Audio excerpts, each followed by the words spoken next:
Nous sommes en 2003. Une horrible canicule s'est abattue sur le continent. Les EHPAD déplorent les milliers de décès de leurs résidents. Les hôpitaux sont débordés. Pour seule solution, les vaporisateurs, les rivières, les lacs et piscines, ainsi que ventilos et clim, furent pris d'assaut par les populations. De nombreux magasins furent dévalisés de leurs précieux produits rafraîchissants. Et s'ensuivit un trafic très lucratif de produits rafraîchissants de la part des organisations criminelles pourries de profiteurs, de gens sans scrupules qui ne pensent qu'à s'enrichir sur le malheur d'autrui. Des nouveaux médicaments ont vu le jour, soi-disant permettant de donner une force vitale absolue à toute personne fragile les consommant.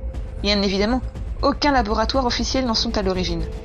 Encore une fois, le monde criminel a su être inventif afin de générer un maximum de cash. Un de mes collègues journalistes a réussi à s'infiltrer dans l'une des organisations pères de ce fameux médicament miracle.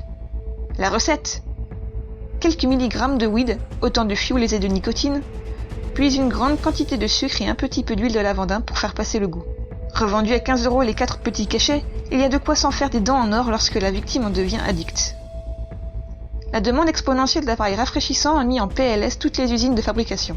Aucune entreprise arrive à satisfaire à temps l'immense demande de production. Le peu de magasins arrivant à obtenir un minimum de stock se font cambrioler systématiquement la nuit, ce qui a lancé un autre type de commercialisation de fraîcheur illégale. Le ventilator. Le ventilator est un ventilateur très particulier.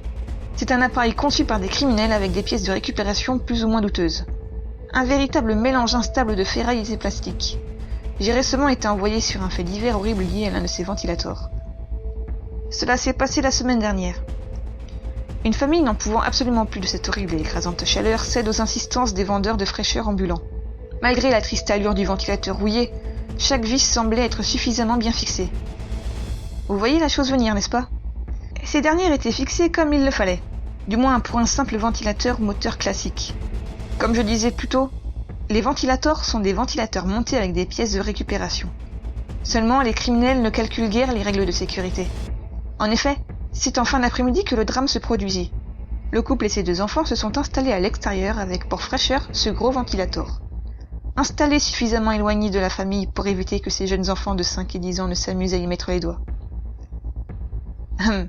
Pour allumer ce ventilateur de fer rouillé, le père de famille devait seulement en tirer avec force la cordelette reliée au moteur. Bon, déjà ça, c'est un peu suspect, mais bon. 1 tir, 2 tirs de corde, et hop, la cage de sécurité tomba par terre via la violence du démarrage et le moteur trafiqué de mobylettes s'est mis en route. Un vent puissant de fraîcheur s'est mis à soulager la petite famille, jusqu'à ce qu'un morceau de pâle rouillé se fracture et vienne s'encastrer profondément dans l'oreille de la petite de 5 ans, traversant son crâne de part en part, repeignant donc les vêtements du grand frère de sang et de cervelle. Figés par l'horreur de la scène, ils n'ont pas réagi lorsqu'un bruit étrange et soudain soit émis par le ventilator.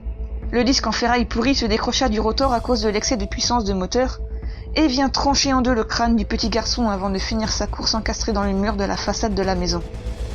Les parents, tellement choqués par ce qu'ils ont vu, se sont aussitôt suicidés en laissant un petit mot. J'ai été personnellement accompagner la police scientifique sur place pour couvrir ce fait divers et alerter la population sur les dangers que représentent les ventilators. Chers lecteurs, je vous en supplie, n'achetez surtout pas le moindre objet qui sont vendus en dehors des magasins. Il en va de votre vie et celle de votre entourage.